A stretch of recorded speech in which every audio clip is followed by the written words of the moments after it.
As Election Day looms, the race for the White House circles around key battleground states.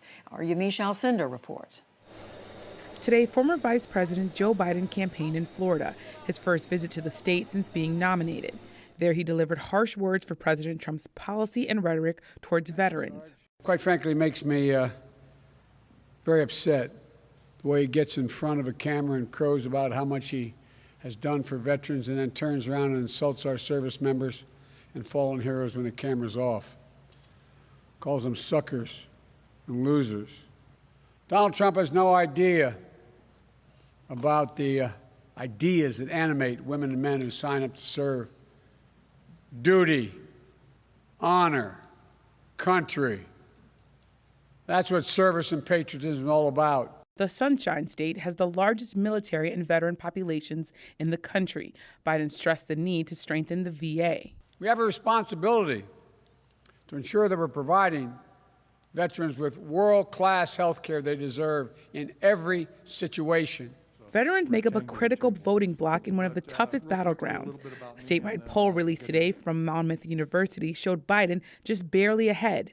50% of Floridians said they plan to support Biden, while 45% backed President Trump.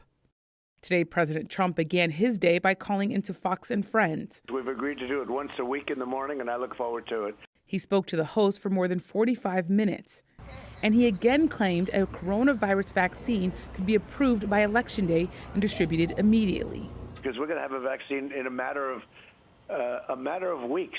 President Trump also lashed out at the Democratic governor of Nevada, who criticized him for defying warnings and holding an indoor rally in Las Vegas last week.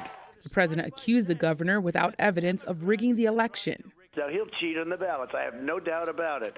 This is the same man who's in charge of the ballots. And following his visit to California yesterday, President Trump doubled down on his denial of climate change. He repeated a misleading claim that poor forest management is the only factor behind the wildfires raging in the West. You have forests all over the world. You don't have fires like you do in California. You know, in Europe, they have forest cities. In California today, Senator Kamala Harris, the Democratic vice presidential nominee, lambasted the president's remarks on climate change. This is not a partisan issue. This is not, this ideology should not kick in. It's just a fact. This is just a fact. And promised a different approach. And it is incumbent on us, in terms of the leadership of our nation, to take seriously the extreme changes in our climate and to do what we can to mitigate against the damage.